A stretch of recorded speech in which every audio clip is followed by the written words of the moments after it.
All right, for season 2, episode 2 of the Master Keys podcast, we're recapping what's going on in the news. That includes the ballooning cost of the temporary housing that the city is building, but also just talking about the general challenges in this market as inventory reaches all-time lows. Then we move on to our topic for this week, which is goal setting. This is something we've discussed before, but we're revisiting it where it's the start of the year. It's a great time to take stock. So check out Master Keys podcast wherever you listen to your podcast, and don't forget to subscribe. Follow us, press that like button, whatever you do. Thanks for checking us out. When I was broke, I had rich habits. When I was broke, I had rich habits.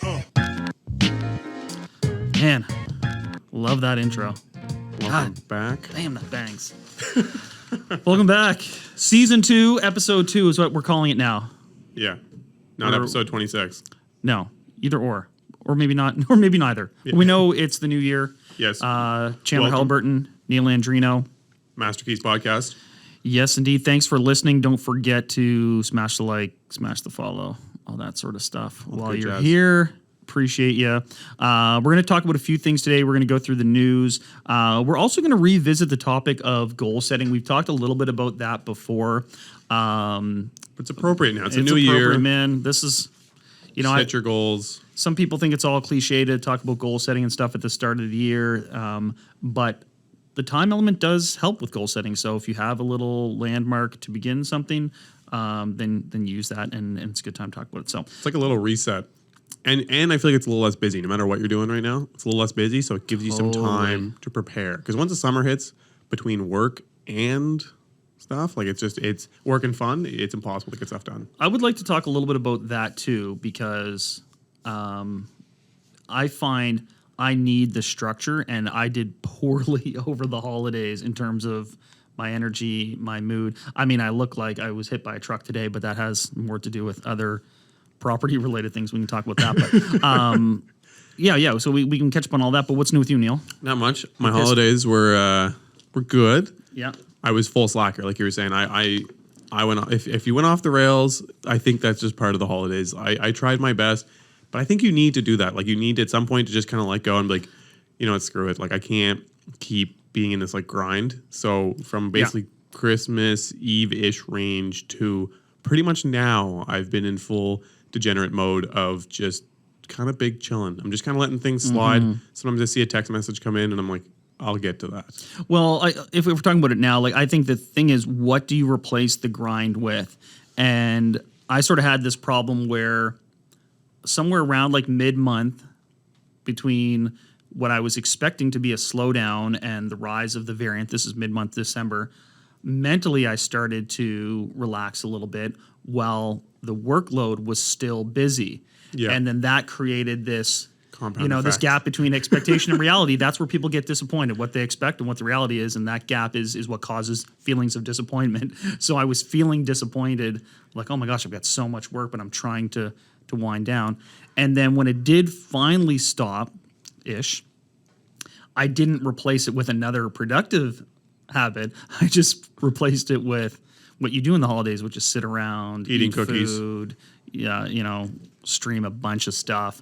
Hopefully some people spend time catching up on the past episodes. But and then for me personally, that creates negative anxiety cycle, right? Where I'm sort of like, well, now I feel bad because I'm being lazy and I'm not being productive and I'm not getting work done. But also I just kind of feel lousy because I'm eating bad food, and then it just gets worse and worse. Perpetuates itself. Yeah. So gotten a bit of a negative feedback loop there, which is probably more than anything else, that's probably what makes the New Year's resolutions so prevalent, is because people coming off a year, they're typically coming off the worst 3 weeks of the year. Just health is out the window, everything's out the window. I feel the same way. It's when I'm busy and it's crazy time, I feel motivated to do 1,000,001 things. 100%. And everything's going. But then in my head, I'm like, holidays, I'm going to eliminate some of the main busy factors, which will allow me to fill in those pieces. But when I do that, it actually just cycles into me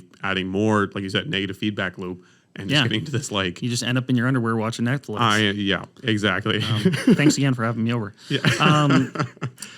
Yeah. No, man. And now that obviously I've got kids, and the whole school situation is really tricky with the homeschooling and blah, blah. And it sucks, man. Anyone out there who's homeschooling knows that it sort of super sucks. For both the kid and the parent. Yeah, yeah. But that schedule of being like, okay, I've got to have them, fed and seated and dressed like that, then gets me out of the house. And now things are ramping back up. And as much as I'm like, oh man, like now the break's over, I feel so much better. Like my mood has risen You're back at it. by being busy, right? Question, kind of a random aside. How does gym class work? So am I seeing Chandler doing push-ups with the kids on his back? And hard no. The little guy, they have what are called like body breaks. It's pretty damn cute, right? Like the teacher will throw on some video and like music, and like the kids will just like bebop and dance around. Because he's in grade 1. The older kid, they've got stuff that I think would be a bit more like, oh, do 10 jumping jacks and do this, but it's pretty slack. it's still no fun, because half the fun of gym class too was like throwing a dodgeball at your best friend's face. Totally. Bing! Like that sweet sound when that like rings off their dome. And you're like, it's like there's a little you're ting out, to bud. it. Yeah. Those maroon balls. Love those. So when I didn't just have my underwear on, I actually had like full clothes on. I also decided to take a quick flight to Alberta because it just wasn't cold enough here. So it's around minus 35 there when I touched down, and it stayed like that the entire week, to the point where you blinked your eyes and they froze together. Like, I mean, your eyelids would literally freeze. That's a good together. way to not have to see Alberta. But it was grim. Like, as the plane's coming in, it was kind of like... Just kidding, Alberta. We love you. Keep listening. It was kind of grim, though, because like you're coming in, and at that temperature, it was evening. Everything was kind of like gray tone, black, and the smokestacks on every building. Like, you don't realize it during the daytime here because it's not cold enough. But there is warm air coming out of the top. It's condensation that'll Exactly. So every single building in Alberta, you can just see these giant plumes of smoke, it looks like, coming out of the top. But anyways, I went there. I was just visiting some friends, and the one thing I will say, like, again, just always being in this like mode of real estate, driving around there, because they have a very different landscape. That city is very widespread. It is a big city, but they were similar size to Halifax, not like maybe 30 years ago. Were you in Edmonton or ago? Calgary? Calgary, yeah. And it's interesting to see how, like, a lot of their neighborhoods that are closer to downtown, they're doing the same thing where they're tearing down 5 houses in a row, putting up like a small 5-story building. And every single corner house, I swear to God, like everyone in every neighborhood, if you're on a corner lot, your house is getting torn down and they're putting up stacked townhouses or corner townhouses. Yeah, I was not really familiar with the idea of infill housing until I went to Alberta, because when that land was initially developed, some of it would have been farmland, but you had big sprawling open spaces, so people would do things like build a ranch house. Yeah. What we may call a bungalow, but a one level, long, wide. So as a result, you got these lots that were 200 feet wide. Yeah. And people then said, okay, where the market is, I will knock that house down and at least build 2 houses, if not 4. Right? It's so easy to see. Yeah, you drive around Alberta and you'll be like ranch, and then tall, narrow houses, semis and stuff like that. Alberta's funny because the farming industry is so prevalent out there because the land is so flat, contrary to popular belief for people who haven't been to Alberta. But you drive into the city, and when you're coming in, you're going through like absolutely pure farmland. And then slowly, as you get closer, there's these subdivisions, but like you're saying, they're 200-foot wide lots. And then as you go in a little further, those subdivisions now, those houses are getting torn down, and now they're going to the 50-square-foot lot or 50-foot wide lots. So a standard subdivision. And then as you continue, it's still more subdivisions, but now those houses are getting torn down to have corner townhouses, or the building or the houses are getting amalgamated to turn into apartment buildings. Right. It's so easy to see because of the shape of the city is basically a circle in the middle of a giant field, effectively. Yeah. So when you drive closer to the core. And as you drive closer to the core, then right when you get to the core, obviously it just goes to big giant buildings, which 50% of our place, 60% of which are empty. And now they're in that same mode of taking office buildings and converting them to apartments, because they have massive office buildings, and they're all, not all, but again, 50% plus are empty. Wow. But yeah, anyways, it was when I was there, I was like, this is hilarious. Like, you can literally within 30 minutes see the progression of farmland, like loose suburb, very like not dense, then dense suburb, then apartments, townhouses, and it just keeps going. And then super density right in the core where you go up. Yeah. Yeah. So. No, it's really cool with that relationship between the core and the periphery, and how areas that were once the periphery become the core, and then how that changes what you do with that land, and so on and so forth. I don't know if you saw this proposal for like 700 houses out near my direction where I live, but they're calling it. So they keep changing the verbiage because that matters in how you roll out and how you promote projects. And the new one is attainable. Saw that. Sometimes you'll see coupled with attainable workforce Yep. housing. Yeah. Right. So is this apartment building affordable? It's attainable. And so this subdivision that's about 700 units total, but a lot of it's going to be single family residential. They're talking about homes that are 16 feet wide Yeah. to allow them to, use the depth of the lot to still have a decent square footage, but have more houses based on the frontage. To put that in perspective too, like the average bedroom that everyone would be comfortable with is around 10-ish feet, like on the smaller dimension, maybe 11 feet, right? The smallest dimension you'll see in a bedroom usually is like 9 feet, 9 by 11 or 9 by 10. But the average I would say is around 10 by 10 or 12 by 12 sort of thing. Yeah. So if you're looking at 16 feet wide, you're looking at a 10-foot bedroom and then your hallway. Or imagine it this way. A staircase is about 4 feet wide. Yeah. Right. So once you put your staircase on that main level, you've got room for 3 more staircases. That's how wide your living room is. It's 3 Yeah. But you use the depth and some clever design and all these things. I think it's great. But they're going through an application process, which is going to take 1.5 to 2 years. Then they've got to build the houses. So 4 years out. what is attainable housing for a 16-foot wide new construction build going to look like in 5 years? 2027. Yeah. No, Well, this, like it's today- 700 grand still. Today, it would be 440 for that width, Yeah. right? Today Yeah. it would be 440. So, It would open at 440. It would close at 600. but so it's going to be 4 years from, I don't know. But, Yeah. What do you got going on? I know you had some fun here with the heating situation. oh man, this You is have a why I little cold look snap here. so tired. Yeah, why do you look like shit? I had like a solid landlord week this week. Where to begin? Well, it's been cold it's been insanely cold. I heard it's really here. cold in your house. It's a little chilly in my house right now. So one of the things that you do as a landlord, contrary to popular belief, is that you often put your rental properties ahead of your own property. And I've said this before, like the kitchens at a lot of my rentals are nicer than the kitchen in my house. And we're like, oh, we're gonna do that kitchen renovation one of these days, and blah blah blah. The furnace at my home is very, very old, and it's always been on the to-do list. Coal-fired. The original, it still uses the infrastructure of the original coal-fired heating system, but now has had a furnace retrofitted into it, a oil-fired furnace boiler retrofitted into it. About 40, I think it's about 46 years old, that furnace. And most furnaces last 25 to 30 is what you might hear from a manufacturer. So I knew this thing needed to be replaced. Been putting it off for 15 years. I've been putting it off for a while. And the other day, on the coldest day of this season, it just gave up. Like it literally exploded. Like water was coming everywhere. And it's not a situation where people are like, oh, your furnace broken? Well, you call the furnace guy and they put the part in there and you pay money and it's back up. It's like, no, this thing is like done.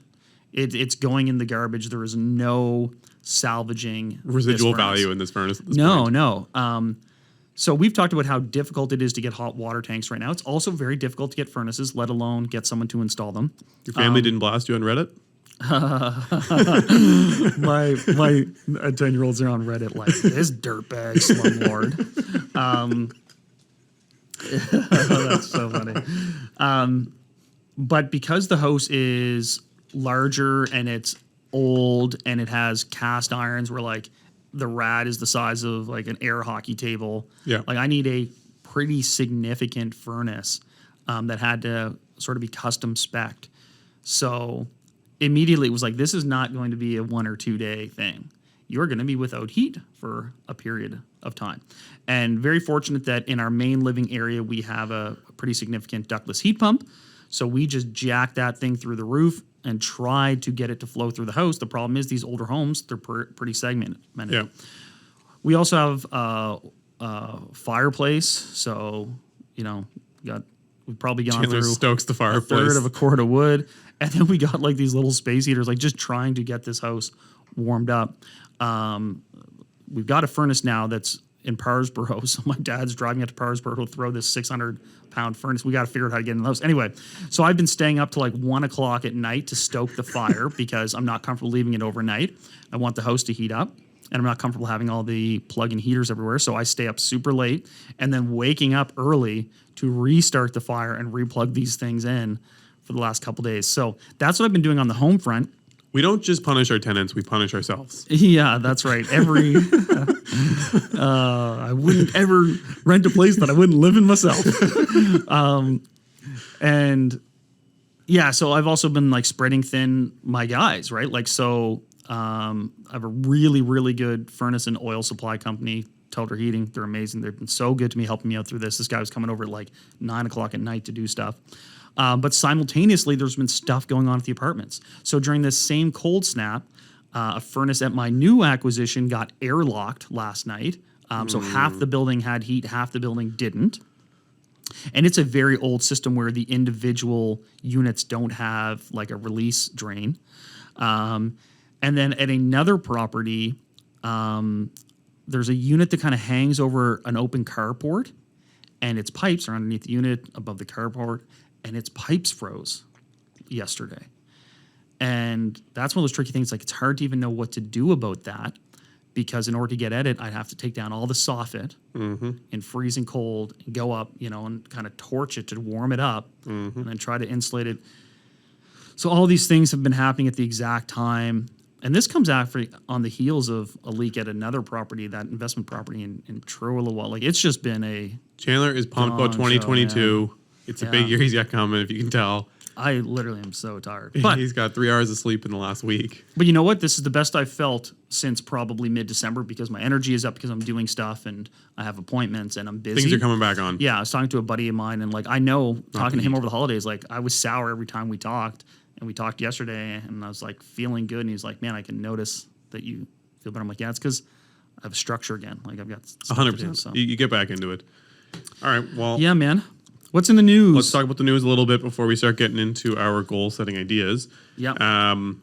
The first one that I want to talk about is, I'll let you talk about the emergency shelters, but the more realtors than listings. That was a good one. Yeah, so there was an article here locally that said there's now more realtors than listings, which is something I've been kind of freaking out about for the last year, because there's a lot of people getting their license, which is, I guess, it's good in some level if you're truly interested in the business and prepared to grind, because right now it seems like it's all roses, but things are going to change, which is what we're seeing here. And I don't think this is just a local issue, though. This is an issue that we're seeing across North America, where so many people, like, the market went up, a lot of people did very well, so then a lot of their colleagues were like, maybe I'll switch into the industry, and they did. But at the same time, with dropping inventory, now you have, let's say, instead of 10,000 houses, you literally have 1,000 houses. Instead of having 1,000 realtors, you have 3,000 realtors. So now it just, the pool gets shrunk. And I kept saying this. For me, the biggest problem I've seen is a big part of my friend group. Let's say I had 100 friends and I was the only realtor. So everybody would call whether they liked me or not, for good or bad. And now 5 people have it. So now my pool's Yeah, been you got cut. 100 realtors and no friends. Yeah, so now it's been cut a bunch of times, and it makes it a lot more difficult for me to be able to maintain a business. So anyways, it's something for the ones that are realtors that are listening. It's something to be cognizant of, I think, because I think this is going to perpetuate. I still know that the courses are booked, like the next 3 courses are full, the exam bookings are full. And Which, like, as there's no houses. As a profession, we may want to revisit, like, okay, why? Like, is it a negative thing to keep licensing people when, it's going to... They just keep cashing those checks to take people in, but you're kind of screwing them, too, because there's going to be a lot of people that come in, and they're going to have to go back to something, not because they're not good realtors necessarily, or they might make a great realtor, but they can't necessarily be like, oh, I can't live off of one paycheck for the next 6 months or 8 months. Which is the reality. Very real. Well, that was always the reality back in the day. It was like, all right, even if you sold a property on your first day, it might take 90 days to close, right? So you're not getting paid till 3 months in. And in that time, you got to pay back the course. You got to pay back your advertising. You got to pay back, you had zero income going. And then this year was like, I got my license the other day and I sold a house. Like, it was... And it closes in 2 weeks. Yeah. And that's flooded the market with more and more agents. I think they can't restrict the number of licenses because it would suggest maybe a monopoly of the market, right? And there's already a lot of competition laws. In fact, that's a big thing going on in the States, where one of the major players in the space has petitioned the American Association of Realtors to effectively stop requiring there to be buyers, agents, commissions in order to be Saw that. on the MLS system. All these things are going on. Like there is a push out there to not have. We got to do a realtor special. Totally, we're going to cover this in realtor special, but basically we can't say, well, no one else gets a license, because then you as a member of the public are really stuck of like, well, I have to go through organized real estate. I feel like I have to go through the MLS system, and now I have to go with one of the realtors currently licensed, and no one else can get in. And maybe that is actually for the best, but it's not going to be received well. And the idea of preventing people from entering into an industry is maybe not a good thing. I sort of think there should be higher like testing after the fact, and like if you want to keep your license, you have to be good and productive. And I think They could put production requirements. I will say, to end this though, you look at a lot of other licenses, for example, like taxi license and vendor licenses in a lot of cities for certain products. Yeah, They are restricted and limited. yeah, But we'll get into that. I think we'll do a realtor special. yeah. I want you to talk about this one because you were kind of fired up again. Another local story. The emergency shelters that we've mentioned a few times that they're putting up, which is great. There's been some updates on what's taking place with those. Yeah. But you can maybe dissect that. So again, for people who maybe didn't hear before, there's 2 emergency shelter. Well, sorry, it should be called like emergency temporary housing. Yep. One being set up on the Dartmouth waterfront, and another being set up in downtown Halifax. And the municipality kind of overpromised on the timelines. Like, these will be ready in December, and of course they weren't. The Dartmouth one is now ready, and I think it's going to house 28 residents across 4 buildings, if I'm recalling correctly. And then the Halifax one is like 36 residents across 5 structures. So you're roughly about, I don't know, 65 odd people, whatever that is. The initial budget was $3.7 million. And now they're up to, they just realized that they've got to spend more money. It's going to be up to 5.9, and they're not all completed, right? Yep. So if you work that out per structure, I mean, we did the math on it. I don't know if you recall what it was, but effectively, That was simply just for the one site too, wasn't it? It worked at the 385 a unit on the Dartmouth side is what they had spent. They haven't finished the Halifax side, so we couldn't tabulate that. But that number I think they're advertising too is just to get the Dartmouth side running. Yeah. And I think it goes around 4.9 mil. So I want to stress a few things, because the city got dragged, of course, on social media, because that's just the place where, you do that. The souls go to die. This is a great initiative. They got it done.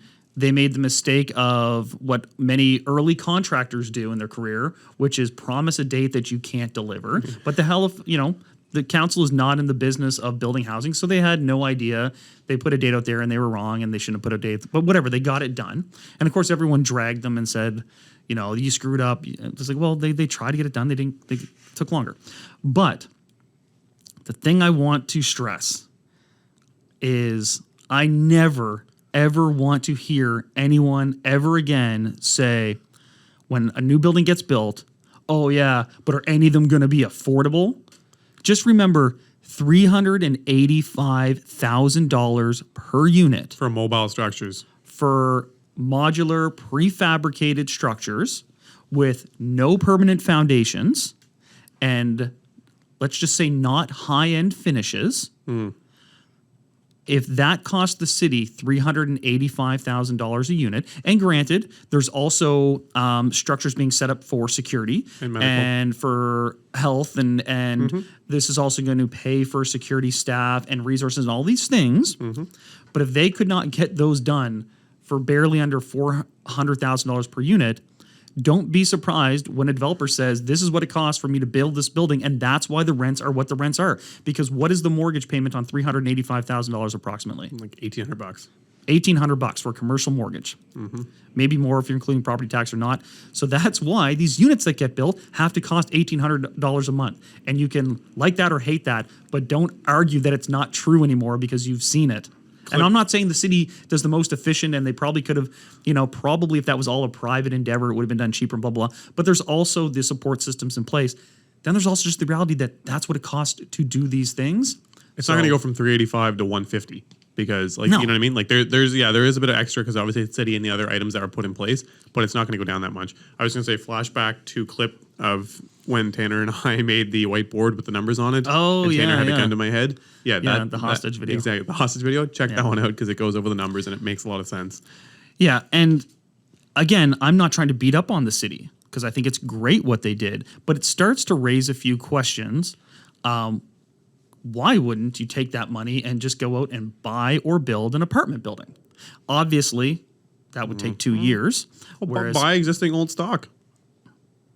potentially, because what's an old building trade for? Like we talk about deals like, if you get a smoking deal, you might be around like 80 a door. If you pay Smoking's full frame- 100 a door now. Yeah, totally. Like, 80 to 150. 150. Yep, on market 150 you can get a building. And everyone gets, and again, these structures, so like one structure might accommodate like 7 people, Yep. right? So, but maybe you can go out there and even if you're buying an apartment building and you get the equivalent of, 3 2-bedroom units for the same price. Mm-hmm. If the province had the foresight to be building this stock and acquiring this stock and protecting the existing stock for the last 30 years, we wouldn't be having to pay almost $500,000 for a modular, makeshift, quote unquote, temporary housing. And the maintenance on it's going to be atrocious. Just because the way those are set up, they're not designed to be like really weather resistant. They're going to get destroyed. Yeah, I mean, I think those units will do fine, and I think they're going to be there a long time. You want to talk about They're freezing gonna be pipes? a long time. Talk about freezing pipes. All the pipes are exposed underneath. Yeah. But anyways, we'll keep moving forward. But yeah, anyway, that was an interesting one to see those numbers come out and get an idea of like. I think it's good, like you said, it shows kind of how the private sector, how in the world they're supposed to get things done for really, really cheap, and additionally the timelines.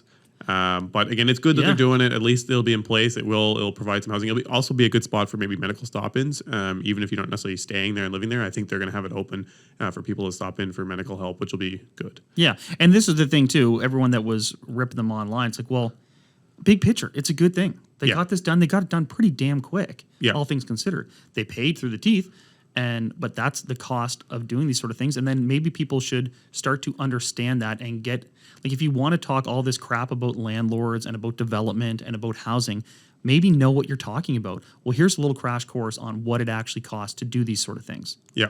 But then also it should enlighten people to the fact that, we now know what that costs and Yeah. it was necessary in the moment.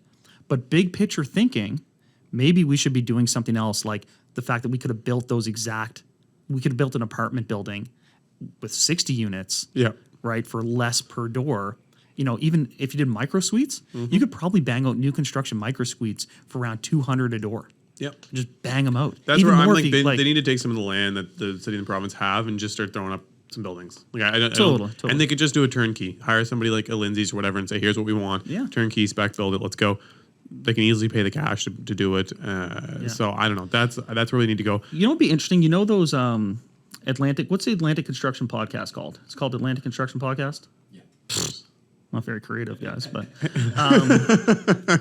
no. Like, I would love to actually maybe have those guys on to talk about the cost of some of this construction Yeah, stuff. some verification. That'd be good. Also, this is a little teaser. We beat up on the CMHC programs hard, and I think we kind of started the media cycle on that one because it got picked up by CBC and it was everywhere. Yeah. The fact that even if you make these affordable units, they're still coming in. Best case scenario $1,500, worst case $2,200. Yeah. CMHC has heard that negative pushback, and they are revamping their programs. I'm not excited until I see it because I don't know whatever happens on this. We're talking 50-year amortization. Ooh, We're talking I'm excited. 95% of construction. Ooh, I'm really excited actually. When's this coming out? Talking, you can apply in March. Oh shit. Okay, well we'll look forward to that. That's. Let's move forward because otherwise we're gonna be in this affordable housing topic again for the entire pod. Oh god, yeah, we got to whip through a lot of other We got news. a ton of stuff. So let me go through the other news items. I want to talk about what's going on across the country.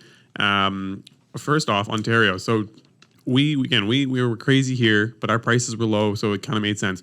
Toronto finished 2021 up 28.3%. Now here's the psycho part. That was the second lowest in Ontario for price growth. That's insane. Up 28% on house pricing. This is based on like region, like real estate board. Exactly. Region, They had Bancroft, Ontario went up an average of 47%. What the heck's Bancroft, Ontario? This is one of these small towns that's on there around the outskirts. Wow. And so the list was actually all the smaller towns were in between 30 to 50% price increase across the board, which is huge. Like Halifax faced around 20%. And then the two lowest were in Toronto at 28%, and then Ottawa following that at 16.7%. Man. Anyways, they're facing the same thing. So GTA right now has around 3,200 homes for sale with a population of 6.5 mil, which actually works out to a similar ratio for us because we have around 200 houses for sale for a population of 450,000. So we're facing a similar kind of craziness, but we're not actually getting the price increases that they're seeing. So we're still underpacing it. So I know everyone's like, shit's crazy here. We're way faster growing, which in some regions we are. But overall, we're actually kind of still lagging behind places like Ontario and other parts of the country. And you said Alberta's popping again. Alberta is popping again. So obviously a lot of people have seen, and we talked about in the last few, oil has had a nice rebound over the year, and it's now really starting to rebound through kind of a multitude of issues between supplies going down, environmental concerns, everyone had to shut down, supply chain, like logistic issues. And so now oil's going up like crazy. And so you're seeing this huge migration again. They're having a net positive, which they haven't had for 7 years in Alberta. Right. And so it's the same thing. Their prices are starting to rebound and grow. They had about a 10% increase, which in Canada now that's like, okay, well, that's okay. That's cute. Yeah. But that's still quite good for a place that's been having kind of a downward I mean, slope. that little bit, it's a lot. It makes house, a big on a house, difference that's right huge. away into real estate. Yeah. Yeah. U.S. is jacked up as well. We talked about that a little bit at the end of the year recap. Yeah. It's still going. In the state, wild. the states are feeling the same thing. An average across the states on 6 million houses sold, they're up 20%. Like that's a pretty serious data number. Like these Bancroft, Ontario, like they only sold maybe a couple hundred houses, maybe not. They probably sold a few thousand houses, but still, like their number is easy to skew because if you have like a $10 million house in there, it's going to mix things up.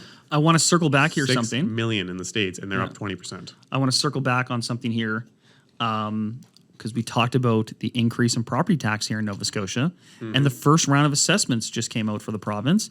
And the assessments are up by 11% On average. across the province. And in some areas, they're up about 20%. So as we talked about the increasing property tax that's based on assessment, which is also kind of a correlated stream of revenue to, say, D-transfer tax. Yep. Massive influx of cash to the government. Like, One of their biggest cash drivers. Well, whatever they just got, whatever they just paid for that emergency shelter housing, Yeah. man, they could have gotten that back in D-transfer tax easy last year here in the city. Easy. They got that back in 2 days. Yeah, so there's a lot of money coming to these municipalities, and people have this. I always found this interesting in economics, the marginal propensity to consume or to spend, where it's Yeah. like if you make $1, you're going to spend 90 cents. If you make $10, you're still somehow going to spend $9. Oh, yeah. And our government tends to have that as well. Everyone seems to do that, but it's frustrating when it's the government. Like the more money in, the more money they just spend. But we need to hold them accountable that they spend it in the right way because they're sitting on loads of cash. And what do people often do? They often pay themselves first. Well, then you see there's a lot of stuff in the news about government employees asking for pay raises and counselors looking to get pay bumps. But yeah, I think for the average homeowner, something to consider. So you have assessments on average up 11%, some of the stronger neighborhoods as high as 20% across the board, combined with interest rates have now climbed another percent. Yep. And they're expected to climb another percent this year. Now, it's not a huge deal, but when you think we're only paying, like people are signing at 1.8, 2%, you're going up by 50% when you go to 3. And when you start looking at your payment, play with a mortgage calculator online and change the rate from 1.8 to 4%, and you will be mind blown by how much your payment will change. It's me like if it's a $1,500 payment, it might be $1,800, which is a fair bit of change. It's $3,600 a year. That's Well, 2 extra full payments per year. I talked about that when I was talking about the changing costs of my development project. Exactly. You had to throw down quite a bit more to make it feasible Man. and have it work. And it was just a half point raise or 0.7% raise. I know. Like, this is not good news. I need to lock this money in. But yeah, so ASAP. people need to consider this going on with inflation, rising assessments. And it's not just, again, Halifax. It's across the board, all across Canada, all across the states. You have this massive inflation. You have interest rates going up. Again, this is where I've been screaming something's got to change. But it's just people keep in mind that, like, maybe some of your expendable cash, and I'm sure everyone's feeling like, I think when you go to the grocery store, everything seems a little like, oh, it's $299, now it's $339, it's $329. Oh, the sales aren't quite around as much. Vehicles are obviously super expensive. All these things. This is also what happens to just print a bunch of money, man. Like you print Yeah. a bunch of money. This is what happens. Yeah. So- There are consequences to just printing a bunch of money. Exactly. It takes years for that to sort of drill down. All right, let's dive into the goal setting. We visited this a little bit before. Yeah. I think it's so relevant because of the start of the year. And again, not just because the calendar says something, so it means you should do something else. It is just a time where it's good for reflection. It's good to come out of a doldrum of the winter, seasonal depression, whatever it may be, Yep. and start ratcheting up. Also, everything we just covered there shows that there's going to be a changing marketplace. Whatever business you're in, that market, that industry, that space is changing. You're going to have to adapt to different interest rates. I know for Different us, consumer spending. yeah, like the the potential change in our revenue streams, right? And how's that going to impact what we want to do investment wise? So it's a good time to take stock. And I think I mentioned reference being in sort of a bit of a downward negative feedback loop, and it's Called the time, holidays. called the holidays. But also, it's weird how when you get into these meetings, like, well, I don't even deserve to do this because I'm just being lazy. Like, it's amazing how people. It's why people are like, I had a hard day today, so I'm gonna eat this bad food, or I'm gonna punish myself in some other thing and disguise it as a reward. But basically, what you're saying is because something bad went over here, I deserve less over here, and we need to change that mindset of like, no, I deserve to treat myself like I'm worthwhile, and to turn that into a positive loop. So. Few things we talked about goal setting in the past, but let's start again. So And you got an abbreviation I think you want to go over here that you tend to use? Yeah, I mean, it's a really commonplace one, like the SMART abbreviation. I don't agree with all of it, but if you've heard like the SMART assessment of goal setting, it's an acronym, S being specific, M being measurable, A being attainable, R being relevant, and T being time bound. For me, I take some of those, but the first thing I always focus on is like, all right, I need to be more specific in my goals. And people struggle with this, like, I want to buy a rental property this year. It's like, okay, that is really, really vague. You need to narrow it down, like what type of rental property, Yeah. where, and by when. That's the time element too. So I'm trying to focus on like unit counts and specific It allows you to have some accomplishments. confidence in what you're doing. I say this to a lot of my clients because the same thing, they call me and they want to buy a rental, but they don't know kind of what type of neighborhood, all those things. And that partially is an education thing. So first you got to go out and get the education to be able to give the specific if it's something new to you. And then like you're saying, you got to make sure you make it specific enough that you can actually kind of be confident in making that decision and putting a press on it. Because there's, like you're saying, rental property means so much. It could mean anything. You could be buying Moncton, you could be buying outside of the city, you could be buying a 10-unit in Yarmouth, or you could be buying a single-family home or condo in downtown Halifax. Like It also you got to like, kind of make it there. it also starts to take the excuses away from you, Yeah, right? Like, because it's easy to be like, oh, well, that wasn't quite what I was looking for. It's like, no, that means when you find the thing that you're looking for, it's time to put up or shut up. yeah, Right? Like, I've got a really smart client that I work with, and he's very, he's like a life coach. He's trained. I always get psychology and psychiatry confused, but whatever. And so he's really good. It's like in quarter one, I want to purchase either a 3-unit or a 4-unit. I also have the access to potentially do that twice this year. And simultaneously, I also want to purchase a commercial, i.e. 6-unit or above property. The first one's the best one. 3 Yeah. or 4 units, Q1, Yeah. residential financing. yeah. So that is a specific goal. We know it's attainable, and the Yeah. attainability, we'll talk about that because I know you like stretch goals, you prefer that.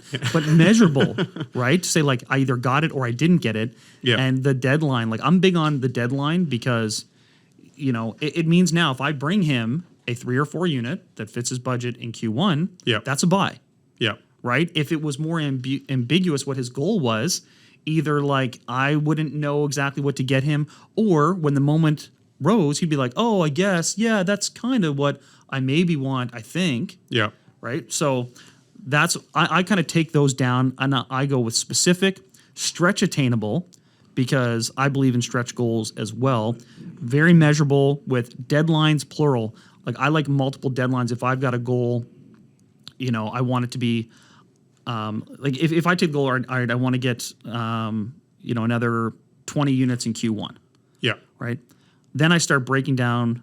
What's it All going right, to well, take? that means I need to do X amount of calls per week. Yeah. I need to talk to this person 5 times, this month, and break it down into those small deadlines, which also ties into the plan of action. And that's the one that it's funny. You've got that acronym that you'll see out there a lot, but there's no plan of action with it. So, right?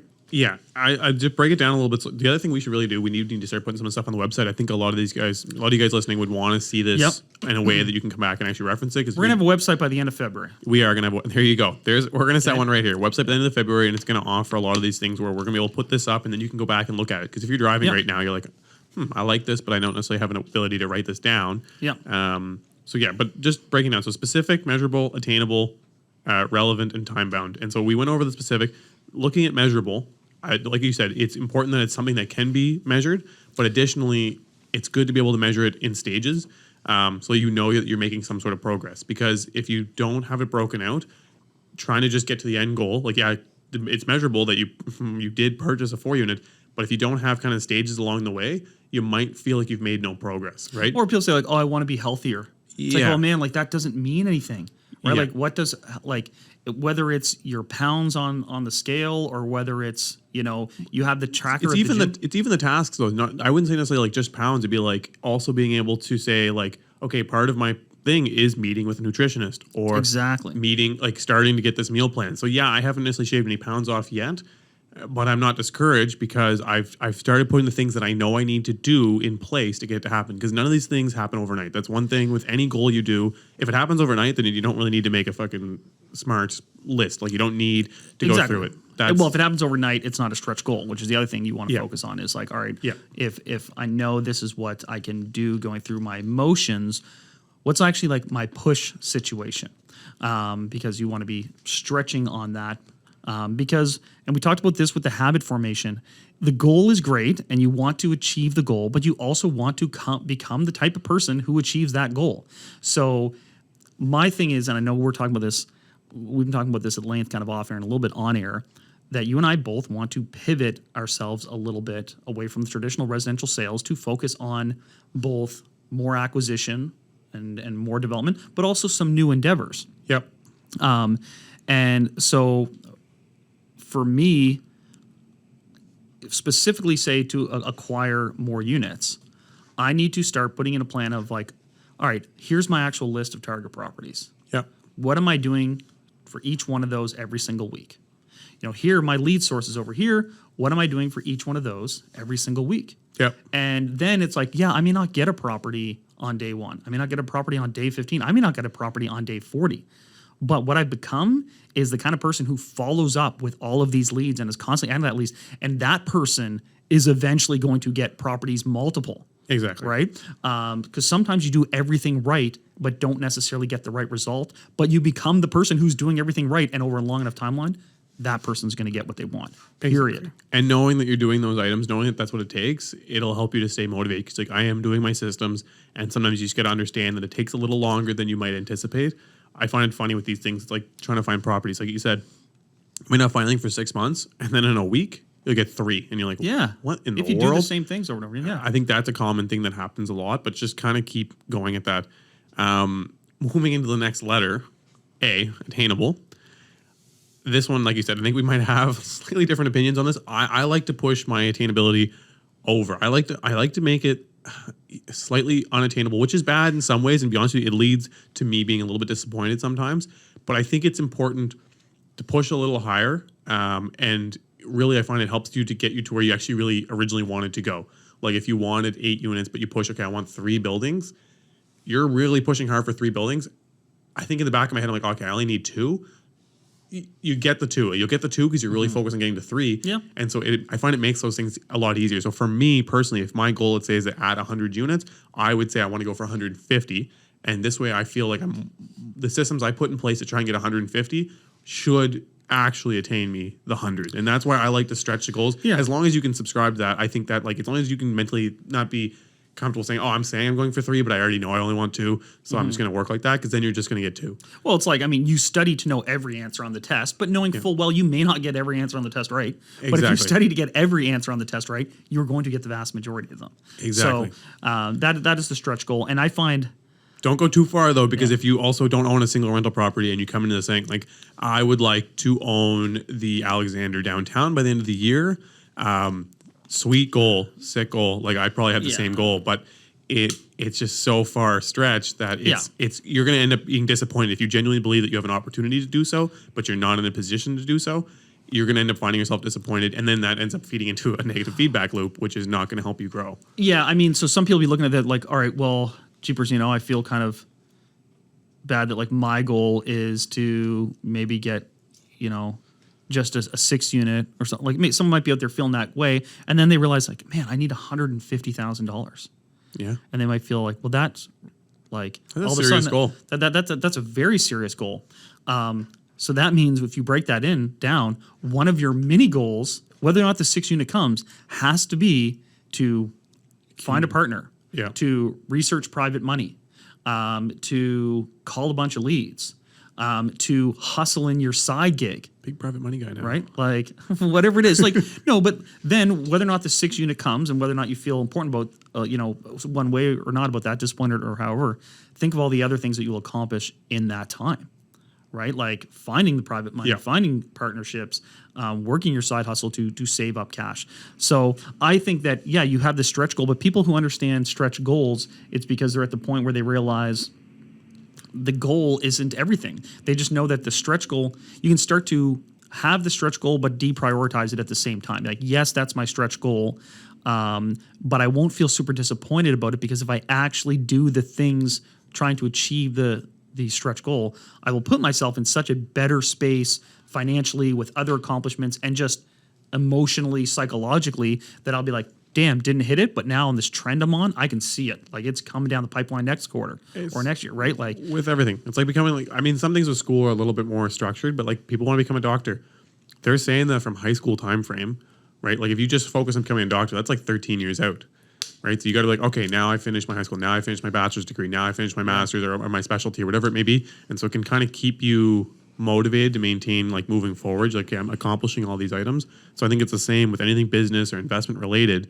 You kind of have to do that where you break it up into those smaller pieces with, like you said, your main big stretch goal at the back end. That's still kind of giving you that extra motivation when you're starting to feel a little down about it. Because you're always going to, I'll tell you right now, no matter what stage you're at, like, even now, like I would say it's attainable for me to add X amount of units this year.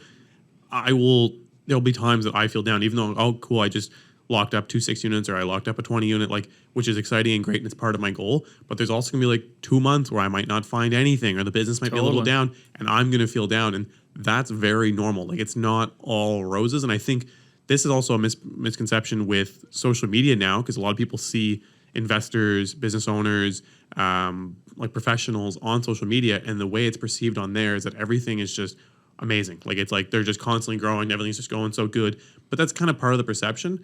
I think the real aspect of it is there's a lot of periods when you're like kind of questioning like, what in the world am I doing? And or things are going poorly. Like there's a lot of time that you'll be trying to do something, you'll be calling people, and it might actually backfire and negate from your goal. But you need to understand that's kind of part of it. Like it's not always that you just put the systems in place and it might get there. It's ebbs and flows. Like you might put all your systems in place, start to be like, oh, I'm starting to get some leads, things are going well. And then it might flip around on you. Something bad might take place due to that. Or you might have an issue in your house where like if you're trying to put together that $150K, you now have your furnace that just blew up. You have to drop $10,000 to get a new furnace. You're now set back and you didn't have that kind of established in where you were at. And you're like, oh, this is going to set me back. Be understanding of that. Like don't be too hard on yourself about it.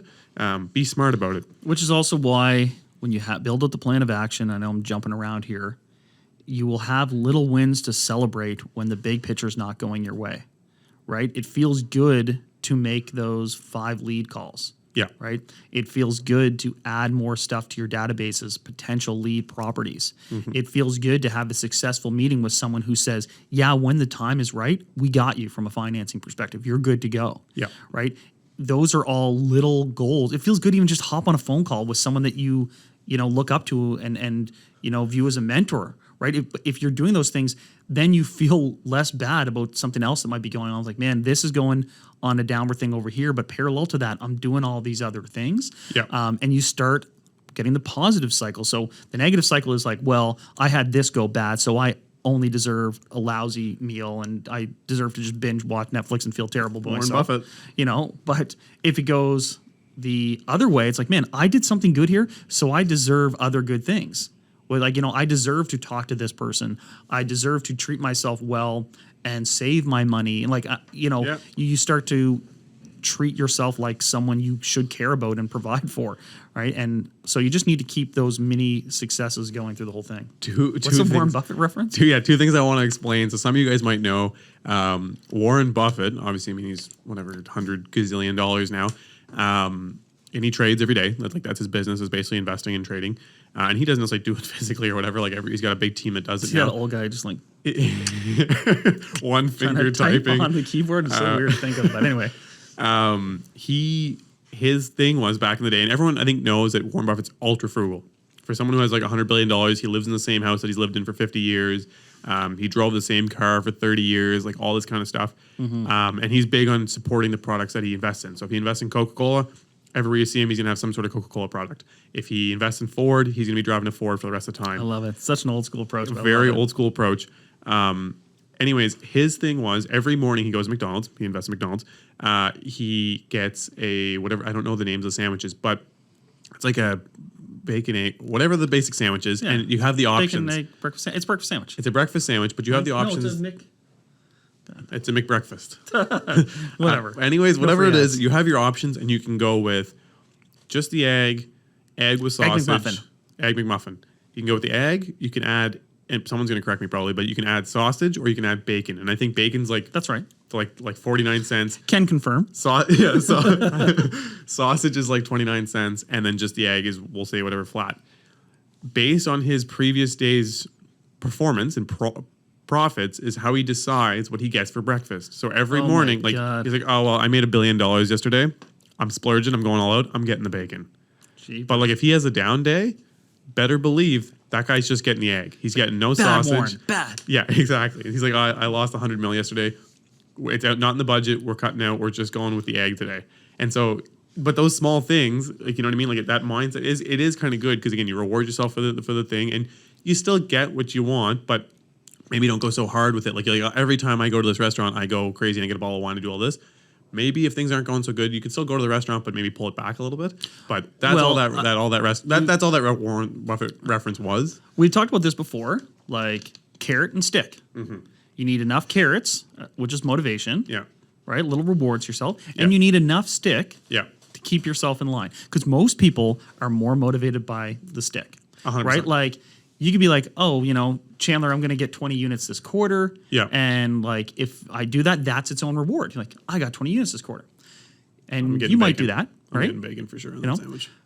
And that would make you, if you got 20 units this quarter, I think it's pretty safe to say you're going to make $100,000. Yeah, One way, shape, or the other of the lift, you're going to make $100,000. yeah. And you might do it. If you had to give me $100,000 if you didn't get 20 units this quarter, Buddy, I'd be getting 40 units this quarter. you'd be way higher motivated. Yeah. So it's the same net $100,000. I'd be door knocking 14 hours a day. So, but think about that for a second. Yeah. Like that means you, like most people, are more motivated by the stick than by the carrot. 100%. And this is why there's something called optimal stress. It's Yeah. why deadlines are good. It's why the risk of failure is good. It's why the people who are most successful are the people who have been programmed to take risks. It's why the people who are used to being good students and getting 95% on every test often are lower earners than the people who maybe were an average student, but they would take risks in their studies. You have to embrace like the risk of failure is what often motivates people to do big things.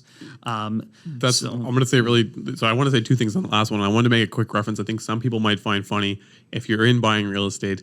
I just thought of this. When I get kind of a hook on a deal, I won't talk about it. I will not talk about it until I have it under contract. Like it's just like the psyche. I think it's going to jinx it. Yeah. And so I'm like, I know tons of people like that. I might have like 3 deals on the go, and I'm just like talking to people, and I'm just like, oh, I got to tell them. I want to tell them. Like, I want to tell Chandler, like, I got this deal that's coming, but I will not say it until I know it's actually happening. Because every time I've said it, I swear to God, it gets jinxed. So anyways, if you got a deal coming on the hook, don't go tell your friends until you have it under contract. Yeah, because as soon as you say it, The force is out there. The world is going to turn and it's going to go against you. I'm telling you, I deal with this. It's the weirdest thing ever. It's same with selling houses. Every time I think I have a house sold and it's like under contract. Yeah. And then I'm like, sold this place. What's up? Spending your commission before it's firm. Exactly. Yeah. And then the day before firm date, they're like, well, due to a death in the family, we're unable to buy it. Like everything else is done. And I'm like, you got to be kidding me right now. And Neal's like, why me? Meanwhile, this poor person's family members died. Yeah, exactly. No, so there's two sides to that. One, you're talking about like don't quit. That's resting on your laurels, right? Like if you're prematurely celebrating something you haven't done, Yeah. you are missing the whole point of goal setting. However, there is something to be said to accountability and saying these things out loud. Yeah. Right? Like you and I have recently had some annoying micro setbacks in terms of properties we both wanted and did not get. And, when you have a setback like that, I've said this before, you've got 5 minutes to feel bad about it. Then you have to, take what did you learn from it? And when I was starting in real estate and I'd have things like this, I would actually write them down. And then I'd throw out the piece of paper. But the actual act of writing them down, like, what did I do wrong? I did not do this. Yeah. Right? So we talked about this. I missed out on a property because I didn't, contact a seller who it turns out was a seller, an owner that was willing to sell. Same. You had something very similar. So the thing I would write down is, something to the fact of like, it is important to follow up with everyone right away. Not when you feel like it, not when you get around to it, but right away. And then I can throw up here, but just the act of writing it down is important because that kind of allows you to take control over the negative situation, right? You literally control the words, which means you control the energy and so on and so forth. But also, you and I said in that, we need to start having accountability meetings between the two of us. Yeah. Right? Because It's good to have a partner in that. you say it out loud, one weekly meeting to be like, all right, this is what I'm working on, without saying like, I've got this deal, it's done. It's like, this is what I'm trying to accomplish. Yeah. These are some things that I know I should be doing. As soon as you say that to someone else, you are now accountable to that person. Yeah. Right? Like, and I try to do this when I've got people who I know are working on something. Every now and again, I'll check in and be like, hey man, like, so did you get that or what? Like, what's going on with that? Because I know if I were on the other end and I had someone checking in on me, Gives you a little kick in the butt. totally, like, this has kept me more accountable. Right? I'm going to be Chandler's worst enemy. I'm going to be at his house first thing in the morning once he has the heat back on and just smacking him away, just pouring water over his head. But that's what you want, right? Isn't that what everyone wants? That's what I want this community to be, is like, hopefully we can get some people breaking out and finding each other through this community and, motivating one another, right? Yes. Because like, if you've contacted me and said, I'm going to do X, Y, Z, right? Like, and some of you have, if a year from now you haven't done that, man, like, that's embarrassing. Like, you're not even going to want to contact me. You're going to pretend we never met and blah, blah, blah, blah. Yeah. That's what accountability is when you have a partner with it. But we're bouncing all out. We are. What do you Let's got? go back. So we got SMA, specific, measurable, attainable. R is relevant. So this one I think is also important because it's the same concept of like what we said earlier. If you've never done real estate before and then you come into this saying you're going to buy a 20-story building, unless you have a ton of cash, it doesn't make sense, or you make the goal too far a stretch. And some of the stuff that Chandler and I are learning, we're jumping into industries that we're not in, and we're making these goals that are probably a little difficult because it's not super relevant to what we know and what we're experts in. And so I think it's not necessarily, I don't think you should say, oh, it's not relevant to what I know, so I shouldn't do it. But I think you need to use the relevance and look at, okay, is it actually attainable? I think that's what it really applies to is this relevant to something that I can actually do? It can mix into my life and I actually understand it so I can actually go after these goals. Because if you say, I just want to become the best day trader in the world now, and you've never traded a single stock in your life, it's not necessarily super relevant, which doesn't mean you shouldn't do it, but just be understanding of the fact that it might take a little bit longer and you're going to need to do a lot of learning and your goals might need to be a little bit different outside of what someone's standard in that industry is. And I think a lot of people that listen to this are getting started in real estate investing. And so you need to understand that you shouldn't necessarily have the same goals, let's say as Chandler and I, where we want to have, let's say, 4 more properties by the end of the year, because that's not necessarily an attainable goal due to the fact that it's not something that you're super There are tons of people relevant that get into real estate ownership because they're like, I kind of like heard that this is what I should be doing. Yeah. And then the first thing that happens bad from a landlord perspective, they're out. Yeah. They're pulling the shoe. Yeah. Right? Because, as we said before, you have to want to do this. It's not passive income. It is active, worked in. You have to work in it Yeah. Right. And work on it. Exactly. The other thing I thought was interesting about Relevant, and it's not really, it's what I first thought of when I see Relevant. Yeah. And at the risk of saying something so cringeworthy, you want to like punch through the podcast, like, what's your why? You know, like, why are you doing this? And I hate that. But No, it's super important. What's your objective out of this? the little thing about the anecdote about Warren Buffett and his meal thing, right, is one, if you kind of break that down, it's like, all right, this shows a highly successful person with a daily routine. Yeah. That's really interesting in its own right. That's what highly successful people have, daily routine. Yeah. Then he's got rewards and punishments, right? Success, reward, lack of success, punishment. That is also super, super important. And my thing is sometimes with these little micro decisions that you make through the course of your day, and I've said it before, I think it's from Atomic Habits, like every action you take or every decision you make is a vote for the type of person you want to become. If you start doing these little things, like he's habit stacking, something happens, his daily routine results in this, boom, boom, boom, right? Like every action you make, you've got this potential there to not only reward yourself or punish yourself or whatever, but to be like, okay, why am I doing this? And not in some overreaching, like, what's the meaning of life, but like, okay, I'm doing this because I want this result. Yeah. And it makes it really easy to think of like, all right, why am I making this call at like 7 o'clock on a Friday night? It's because, well, I want to reach this person. Why do you want to reach this person? Because they have a property that I really want. Well, why do you really want that property? Because I know I can do this with it. Well, why is it important that you can do this with it? Well, because I can do this to mean I don't have to work as hard in my day job. Yeah. Well, why don't you want to work as hard in your day job? Because I want to have more time with my family. Exactly. Right? And all of a sudden it's like, so you're telling me you won't pick up this phone when it's leading to like more time with your family? Yeah. Like continuing to reflect on that Yeah. helps. It really does. Big time. Why you're doing it? Because exactly, and that gets lost too. Like you get so deep into whatever you're doing, and you start to forget what the actual purpose of doing it was. And that's the other thing is your end goals. We talked about this before. Is it also part of your end goal? Like, Yeah. if is your end goal to have 8,000 units or to have $80 billion invested, or is your end goal something else? Because then maybe it's not so prevalent or relevant for you to do it and really involve it in your Totally. your yearly goal. And you should personalize these things because like I kind of twist that when I'm like, well, what does this mean for me? And I said, I've got to start looking at all my decisions of, does this make me more of what I am? Yeah. Or does this make me more of what I want to become? And being more of what you are is not bad. No. Right? Like that could be like, yes, this makes me more of what I am now. And if And you're that's cool. Exactly. Right? If you're happy with that and that's a good positive thing, then great. That's But actually the best real case. opportunities, well, the real opportunities are like, does this make me more of what I want to become? Exactly. Right? Like that's the ones like, all right, that's what I should be really focused on. Exactly. And it makes deciding between taking action, not taking action, when you start to realize like why you're doing it, what your motivation is, what are the consequences of not doing it, right? Like that's more of what I want to become is that person that does that thing. The result is secondary. I want to become the person that does that. Yeah, exactly. That's important. And yeah, don't necessarily get fixated on goals either. I think it's like with this business, I would say don't get fixated on the dollars that you make at the end of the year. You got to get fixated on doing really well at being, let's say, an agent. Yeah, building the and system. You'll end up making more dollars because you're focused on being a really good agent versus just being a top producer dollar-wise.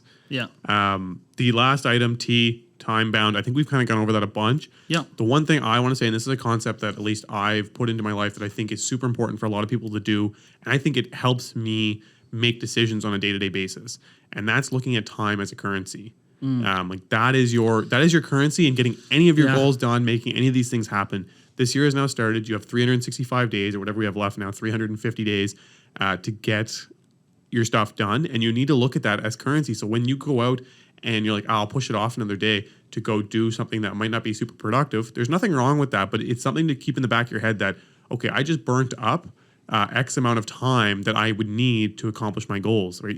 Those are the things you need to, I think, consider. Whenever I'm doing something, I'm like, I'm trying to make the decision. I'm like, well, I only have, let's say, 30 days left until I kind of said my goal was there.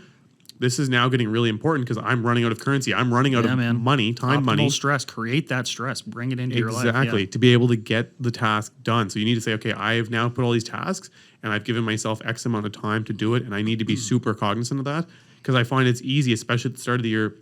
You start out really strong in January, but then you're like, I got all this time left in the year, and you start kind of burning it up. And I'm guilty of it too, but I think it's just a good way to look at it. And then you start to value all your interactions and the value the things that you're going to go out and do, whether it be out socializing or out doing things or even watching TV and those kind of items. If you look at that, you're like, I just wasted an hour, which like sometimes I'll be like, okay, I have a day where I'm like, I wish I had 5 more hours. But then some days I'm burning that up watching TV, and I'm like, I shouldn't be doing that, because some of the things I could be doing during that burn up time would actually alleviate in those days when I'm like, frig, I don't have enough hours in the day. Well, let me put this question out there to you. Like, how would you be acting if everything you want to do this year? Yeah. How differently would you be acting if you had to do them by the end of January? I'd be in full insane mode. I'd be going super, super hard. That's Right? exactly it. So, like, look at that little shift. So that's as much as you say, like, oh, I'm doing like the best I can to meet that goal by the end of the year. It's like, well, bullshit, because you just said that if I knew I had to do it by the end of January, I would be going at a different level. Yeah. So whatever people are out there saying, this is my goal for the year, it's like, well, what if you had to accomplish that by the end of January? What would you do right now? Yep. Because whatever you would do right now is the best version of you. Yeah. And Right? we're talking business, we're talking money. At the end of the day, time is literal currency. Like when you cut out all that time, it's actually costing you. And you're like, yeah, well, I'm just watching TV.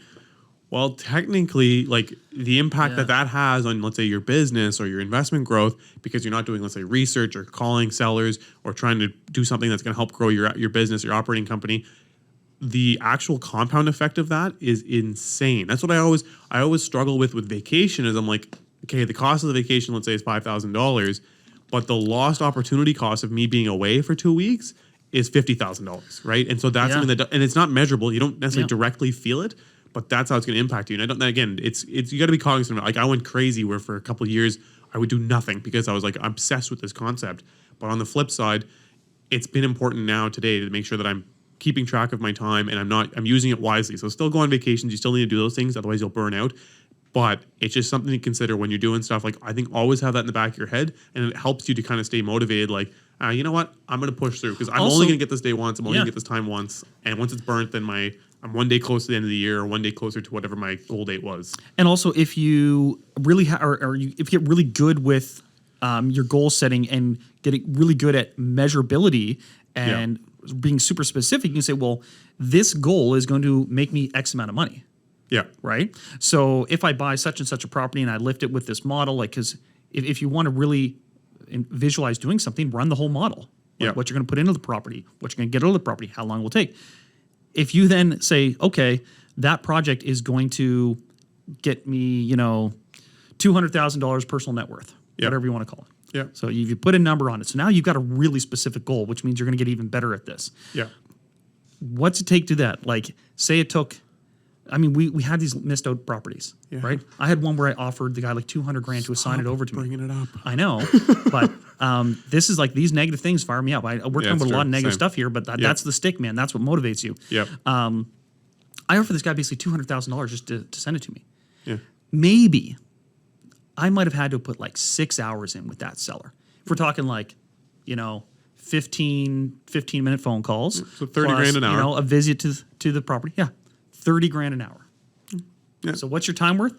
My time's worth a lot. It's not worth $30,000 an hour. So that would have been a great investment of my time that I didn't do because I was doing something else, which was a lower. Like, so time is currency. You can actually calculate that opportunity cost. 100%. And when you look at movie tickets now, you're like, $60,000 to go see Spider-Man. I don't know if it's worth it. But yeah, be damn good. Tobey Maguire. I know it's not who's Spider-Man now. I don't know. The last way I'm going to try and phrase it, because I think again this is so important. Everyone we've had on here, everyone kind of agrees. I think on general thing is the whole idea with this is everyone, we want to make a decent amount of money so that we can achieve freedom. And how do you get freedom? You're basically buying it with money. Right? So it's that same concept of time as currency. Like you get $1 billion, all your people want from that is the ability to do things and then have the free time to do them. So it's the same idea when you look at it. That's why rich people pay for experiences. They pay for experiences and everyone dreams about having the time off to go do these things. So just think about that with your time off. If you use it effectively now, you're going to purchase more of it in the future. Also, you have to have the reward system in there too. Yes, reward yourself with chocolate protein shakes.